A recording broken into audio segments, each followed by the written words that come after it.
कथा खऱ्या प्रेमाची भाग 12. काव्या खूप मोठा प्रॉब्लेम झाला आहे. आपल्याला जान्हवीला शोधावंच लागेल. तू प्लीज मला तिला शोधायला मदत कर, विकी काव्याला रिक्वेस्ट करत म्हणाला. पण काव्याला परत जान्हवीसमोर जायचं नव्हतं. जान्हवी ज्या प्रकारे तिचा अपमान करत होती ते पाहून ती घाबरली होती की माहीत नाही जान्हवी परत तिला विकीसमोर काहीही बोलेल. म्हणून तिने उद्या मीटिंगला जायचं आहे असं कारण सांगून तिथून जाण्याचा प्रयत्न केला. पण काव्या, आपल्याला तर बाहेर जायचं होतं ना. तू मला त्या जखमी वाघिणीसमोर एकटं सोडून चाललीस, तो लाडाने जवळ जात म्हणाला. नाही विकी, तू म्हणतोस ना की काम जास्त महत्त्वाचं आहे, बाकी सगळं नंतर.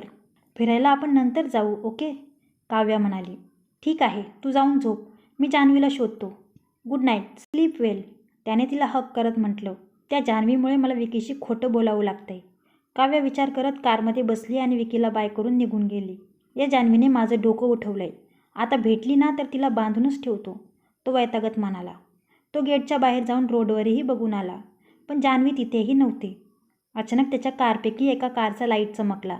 त्याने समोर बघितलं तर जान्हवी ड्रायव्हर सीटवर बसून स्टेअरिंग फिरवत होती, जशी काही ती गाडी चालवत आहे.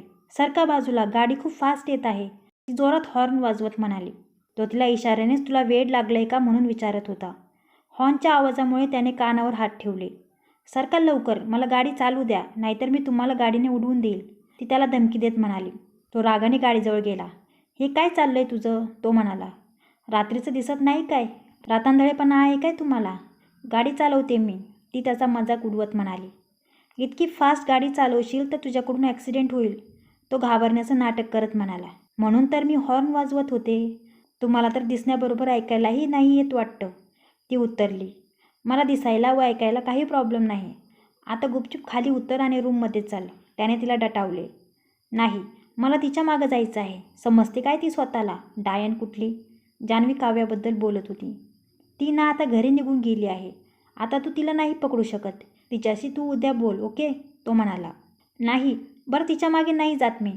तुम्ही म्हणता ना मला डान्स येत नाही, मला डिस्कोमध्ये जायचं आहे, ती विचार करत म्हणाली. त्याने तिला खूप समजावण्याचा प्रयत्न केला, रागाने बोलूनही पाहिले, पण ती ऐकायलाच तयार नव्हती. म्हणून त्याने एक युक्ती केली. त्याने जान्हवीच्या डोळ्याला एक पट्टी बांधली व ते डिस्कोमध्ये चालले आहेत असं सांगून त्याने तिला गाडीत एक चक्कर मारला व परत घरी घेऊन आला. घरात प्रवेश केल्यावर त्याने तिला उचलून खांद्यावर घेतलं आणि रूममध्ये नेलं. रूममध्ये येऊन त्याने रूममध्ये अंधार करून रंगीत लाईट लावले. थोडंसं डिस्कोसारखं वातावरण तयार केलं. त्याला रूममध्ये एक ड्रिंकची बॉटल दिसली. तोही जान्हवीच्या मागे पळून थकला होता. त्याने क्षणात ती अर्धी बॉटल रिकामी केली. आता त्याच्यावरही नशा चढली होती. त्याने तिच्या डोळ्यांची पट्टी काढली. तिला खूप आनंद झाला. पण या डिस्कोमध्ये बेड का आहे, ती बेडकडे पाहत आश्चर्याने म्हणाली. तो बेड लोक डान्स करून थकल्यावर त्यांना झोपण्यासाठी आहे, त्याने उत्तर दिलं. त्याचं उत्तर जान्हवीला पटलं. पण कुणी लोक का नाही तिथं, ती आसपास बघत म्हणाली. आज खूप उशीर झाला ना, सगळे लोक डान्स करून घरी गेले, तो हसत म्हणाला. त्यामुळे जान्हवीही हसली. त्याने जाऊन म्युझिक चालू केलं आणि तिला जवळ ओढलं. तीही त्याच्याबरोबर नाचायला लागली. ते दोघेही एकमेकांच्या डोळ्यात पाहत डान्स करत होते. दोघांच्याही चेहऱ्यावर हसू होतं. विकी तिला खूप प्रेमाने हाताळत होता, जशी ती या जगातली सर्वात नाजूक गोष्ट आहे. खूप वेळ नाचल्यानंतर दोघेही थकून बेडवर बसले. दोघेही एकमेकांशी लहान मुलांसारख्या गप्पा करत होते. एक गोष्ट विचारू, तू ही डोळ्यांची जादू कुठे शिकलीस, तो बालिशपणे म्हणाला. मी ना शाळेत सगळं शिकले, पण जादू तर शिकलेच नाही. डोळ्यांची जादू तर मला येतच नाही, ती निरागसपणे म्हणाली. नाही नाही, मला चेक करू दे, त्याने तिला अजून जवळ ओढलं व तिच्या हनुवटीवर हात ठेवून डोळ्यात खोल बघायला लागला. इतक्या प्रेमाने तो पहिल्यांदाच तिच्याकडे पाहत होता. तीही डोळे मोठे करत त्याला बघायला मदत करत होती. मला तर काहीच दिसत नाहीये, तो रडवेला चेहरा करत म्हणाला. पण जेव्हा मी तुझ्या डोळ्यात पाहतो मला गाणं का ऐकायला येतं, तो विचार करत होता. ते ऐकून जान्हवी हसली. इतकं तिचं लक्ष खिडकीकडे गेलं. खिडकीतून चंद्र दिसत होता. मला चंद्र हवाय, ती चंद्राकडे बोट करत म्हणाली. तो उठून कसाबसा खिडकीकडे गेला व हात पुढे करून चंद्राला पकडण्याचा प्रयत्न करू लागला. जान्हवीही तिथं आली, पण चंद्र काही हातात येत नव्हता. एक आयडिया आहे, जान्हवी म्हणाली. मला आयडिया नाही पाहिजे, ती काव्यांना मला नेहमी आयडिया देत असते, त्या नेहमी फ्लॉप होतात आणि बँड माझी वाजते, तो म्हणाला. नाही, ही माझी आयडिया आहे, त्यामुळे तुम्हाला काही नाही होणार. तुम्ही ना मला उचला व वर फेका, म्हणजे मी चंद्रापर्यंत पोहोचेल, ती बालिशपणाने हसत म्हणाली. नाही नाही, मी तुला नाही फेकणार, तू खूप चांगली आहेस, तो प्रेमाने तिच्याकडे पाहत म्हणाला. त्याचं बोलणं ऐकून ती हसली. तुम्ही पण खूप चांगले आहात, ती त्याच्या खांद्यावर डोकं टेकवत म्हणाली. त्याने तिला जवळ घेतलं व बेडकडे नेलं. दोघेही एकमेकांना मिठी मारत हसत बेडवर पडले व लगेच झोपी गेले. सकाळी विभाताई त्यांच्या रूममध्ये जान्हवीला बघायला आल्या. जान्हवी विकीच्या छातीवर डोकं ठेवून झोपलेली होती. ते पाहून त्यांना खूप आनंद झाला. त्यांना डिस्टर्ब न करता त्या हळूच रूममधून बाहेर गेल्या. काही वेळाने दोघांनाही जाग आली. आळस देत दोघेही उठले व एकमेकांना इतकं जवळ पाहून ते शॉक झाले व पटकन उठून उभे राहिले. दोघांनाही काय बोलावं ते कळेना. जान्हवीला काल रात्रीची आठवण झाली. तिला पुसटसं आठवत होतं की कसं ज्यूस पिल्यानंतर ती वेगळंच वागायला लागली होती. तिला नशा चढली होती. शेवटी ती न राहून म्हणाली, मी तर ज्यूसच घेतला होता, मग मला नशा कशी चढली? हे सगळं तुमचंच काम आहे ना? ती संशयाने त्याच्याकडे पाहत म्हणाली. त्याने नजर चोरली. तुला ठाऊक आहे काल रात्री तू मला किती नाचवलंस? काय काय करायला लावलं मला? ती आणखी काही विचारायच्या आत तो विषय बदलत म्हणाला. पण नशेत तर मी होते, मग आपण दोघं असं एकत्र कसं झोपलो होतो? ती म्हणाली. काल तू मला इतका त्रास दिला की शेवटी कंटाळून मी ही ड्रिंक घेतली. तो दुसरीकडे पाहत म्हणाला. तुम्हाला काही कळतं की नाही? मी तर नशेत होते, पण तुम्ही तर शुद्धीवर होता ना. तुम्ही का ड्रिंक केलीत? जबाबदारी नावाची गोष्ट आहे की नाही? ती त्याला झापत होती. स्वतःची चूक असल्याने तो काही न बोलता बाथरूममध्ये गेला. जान्हवी आता टेन्शनमध्ये आली होती. आपण नशेत माहीत नाही काय काय केलं असेल. आता आईबाबांसमोर कसं जायचं? ती विचार करत होती. इतक्यात आई त्यांच्यासाठी चहा घेऊन तिथे आल्या. गुड मॉर्निंग, कशी आहेस बेटा? त्या हसत म्हणाल्या. आई, आय एम सॉरी, काल माहीत नाही कशी मी ड्रिंक घेतली. ती नर्वस होत म्हणाली. अगं काळजी नको करूस, तुला कुणीही चुकीचं समजत नाही आहे. यात तुझी काही चूक नाही. ही सगळी विकीची चूक आहे. त्यानेच त्या ज्यूसमध्ये दारू मिसळली होती. पण त्याने हे सगळं फक्त तू मनमोकळेपणाने त्याच्याशी बोलावंस म्हणून केलं. म्हणून यावेळी तू त्याला माफ कर. तो परत असं नाही करणार. आणि मी हे लिंबू पाणीही तयार करून आणलं आहे. त्यामुळे तुला बरं वाटेल, त्या प्रेमाने म्हणाल्या. आईशी बोलल्यानंतर जान्हवीला खूप बरं वाटलं. तिचं टेन्शन दूर झालं. नूपुरही येऊन तिला भेटून गेली. तिने जान्हवीला सांगितलं की ती काल एखाद्या लहान मुलीप्रमाणे वागत होती. ते ऐकून ती आणखीनच खजील झाली. विकी बाहेर गेल्यानंतर जान्हवीही तयार होऊन खाली आली. आई व मावशी हे पाहून खुश झाल्या की हळूहळू का होईना पण विकी आणि जान्हवी मनाने जवळ येत आहेत. त्यामुळे त्यांनी त्या दोघांना आज एकत्र डिनरसाठी बाहेर पाठवायचं ठरवलं. नाश्ता करताना आई विकीला म्हणाल्या, विकी काल तू इतकी मोठी चूक केलीस. त्याचं प्रायश्चित्त करायचं असेल तर आज तू जान्हवीला डिनरला घेऊन जा. हे ऐकून विकी आणि जान्हवीने एकमेकांकडे पाहिलं. कालच्या चुकीमुळे विकीला नाही म्हणता आलं नाही. त्याने होकार दिला. हे पाहून जान्हवी शॉक झाली. हे इतक्या लवकर कसे तयार झाले याचं तिला आश्चर्य वाटलं. नुपूर तूही चल ना आमच्यासोबत, जान्हवी नुपूरला रिक्वेस्ट करत म्हणाली. अगं वहिनी, तुमच्या डिनर डेटला तुमच्या दोघांमध्ये हड्डी बनायला नाही आवडणार मला, नुपूर हसत म्हणाली. जान्हवी डिनर डेट ऐकून थोडी नर्वस झाली. हे इतके खडूस आहेत, त्यांच्याबरोबर एकटं जाणंही खूप हिमतीचं काम आहे, ती मनातच म्हणाली. त्या दिवशी विकी अर्जंट कामामुळे ऑफिसला गेला, तर जान्हवी लग्नाची काही कामं करून रूममध्ये अभ्यास करत बसली. संध्याकाळी विकी घरी आल्यानंतर त्यांना डिनरसाठी जायचं होतं, म्हणून ती तयार झाली. तिने मस्त आकाशी कलरचा अनारकली घातला, केस मोकळे सोडले, हलकासा मेकअप केला, गळ्यात मंगळसूत्र. ती छानपैकी तयार झाली. विकी घरी येऊन तयार झाला व आईबाबांना विचारून ते दोघेही एका रेस्टॉरंटमध्ये पोहोचले. एक रिकामा टेबल शोधून ते तिथे बसले. त्याने खूप सारे पदार्थ ऑर्डर केले. आज विकी थोडा शांत होता. तो नेहमीप्रमाणे तिच्याशी भांडत नव्हता. त्याची लाडकी बहीण नुपूर 2 दिवसात लग्न होऊन आपल्या सासरी जाणार होती. आधी असं वाटलं होतं की लग्नाला अवकाश आहे, पण अचानक सगळं ठरलं. नुपूर लग्नानंतर 2 वर्षांसाठी अमेरिकेला जाणार असल्याने ती 2 वर्ष भेटणार नाही, म्हणून तो थोडा दुःखी होता. दुसरीकडे त्याला ठाऊक होतं की राघव तिची खूप काळजी घेईल.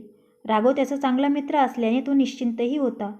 आज नुपूरला सोबत आणण्याची त्याचीही खूप इच्छा होती, पण नुपूरची इच्छा होती की फक्त त्यांनी दोघांनी डेट एन्जॉय करावी. त्याचं खरं तर जान्हवीबद्दलचं मतही बदलायला लागलं होतं, पण तो ते मानायला तयार नव्हता आणि त्याला जान्हवीसोबत भांडायलाही खूप आवडत होतं. तो हे सगळे विचार का करतो हे त्यालाही समजत नव्हतं, पण दुसऱ्या क्षणी त्याला परत वाटायचं की ती आपल्यासोबत फक्त पैशांसाठी आहे. हे सगळे विचार मनात घुळत असताना अचानक त्याचा एक जुना कॉलेज फ्रेंड देव तिथे आला. कॉलेजनंतर तो बऱ्याच वर्षांनी भेटला होता.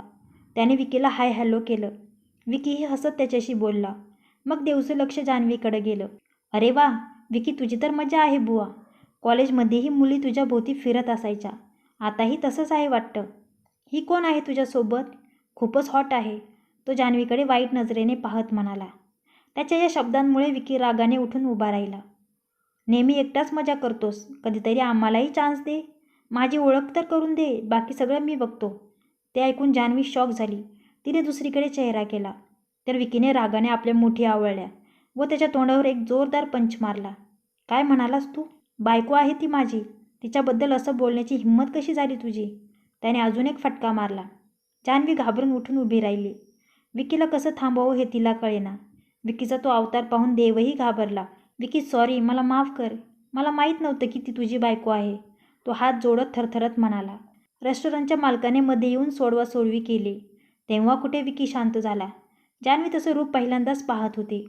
आज ज्या प्रकारे त्याने तिला प्रोटेक्ट केलं होतं, तिला पहिल्यांदाच वाटलं की तो तिच्यासाठी काहीतरी करत होता. तो मनापासून तिला बायको आहे असं म्हणाला होता आणि तिच्यावर फक्त त्याचा अधिकार आहे असं जगाला सांगत होता. दोघेही परत आपल्या जागेवर बसले. जान्हवीने त्याला पाणी दिलं.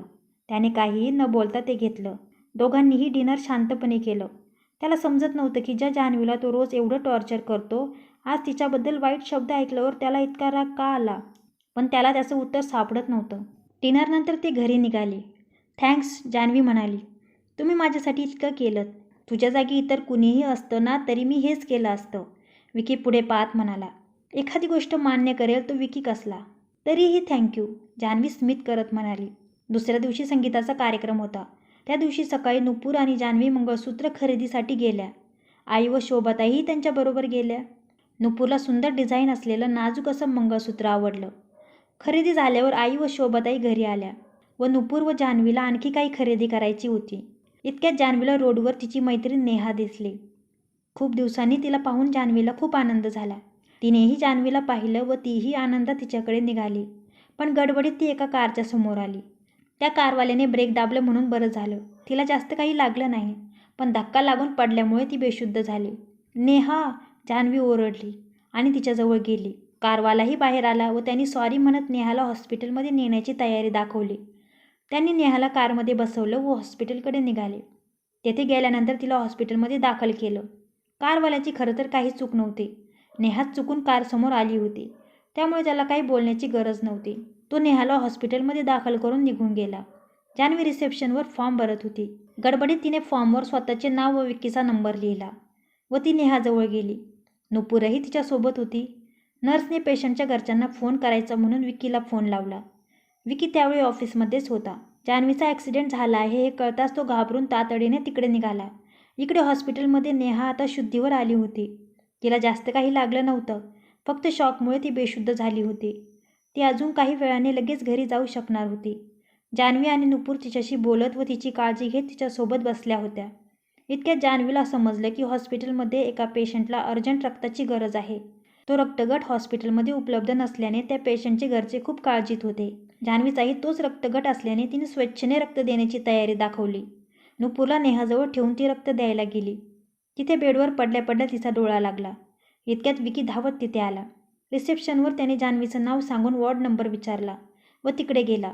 तिथे त्याला जान्हवी बेडवर झोपलेली दिसली व तिला रक्त दिलं जात आहे असा त्याचा समज झाला. ते पाहून तो घाबरला. त्याने तिच्याजवळ जाऊन तिच्या केसांवरून हात फिरवला.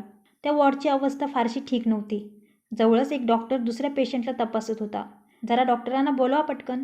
तो त्या डॉक्टरच्या खांद्यावर हात ठेवून त्याला स्वतःकडे वळवत म्हणाला. ओ हॅलो, मी डॉक्टरच आहे. आणि तुम्ही कोण आहात? डॉक्टर त्याच्याकडे चकित होऊन पाहत होता. तुम्ही डॉक्टर आहात तर उपचार करा ना माझ्या पत्नीचा. ती तिथे एकटीच आहे आणि इतकी घाण का आहे इथं? पेशंट स्वतःच बेशुद्ध होईल ती घाण पाहून. तुम्हाला माहीत आहे का मी कोण आहे आणि ही कोण आहे? ही माझी पत्नी आहे, विकास देशमुखची पत्नी. तिचा असा उपचार करताय तुम्ही? हे बघा, ब्लड तिच्या शरीरात जाण्याऐवजी बाहेर येते आणि तुमचं लक्षच नाही आहे. असा उपचार करता तुम्ही? आताच्या आता तुमच्या टीमला बोलवा, तुझी कंप्लेंट करणार आहे मी. तो डॉक्टरलाही बोलू देत नव्हता. त्याचा आवाज ऐकून जान्हवीला जाग आली. अरे तुम्ही? ती उठून बसण्याचा प्रयत्न करत म्हणाली. जान्हवी, कशी आहेस तू? तू झोपून राहा आरामात. मी आहे इथं, मी बघतो यांच्याकडे. ती काही बोलण्याच्या आधीच त्याने तिच्या तोंडावर हात ठेवला. ती त्याला सांगण्याचा प्रयत्न करत होती की तिला काही झालं नाही आहे, पण तो तिचं ऐकून घ्यायला तयारच नव्हता.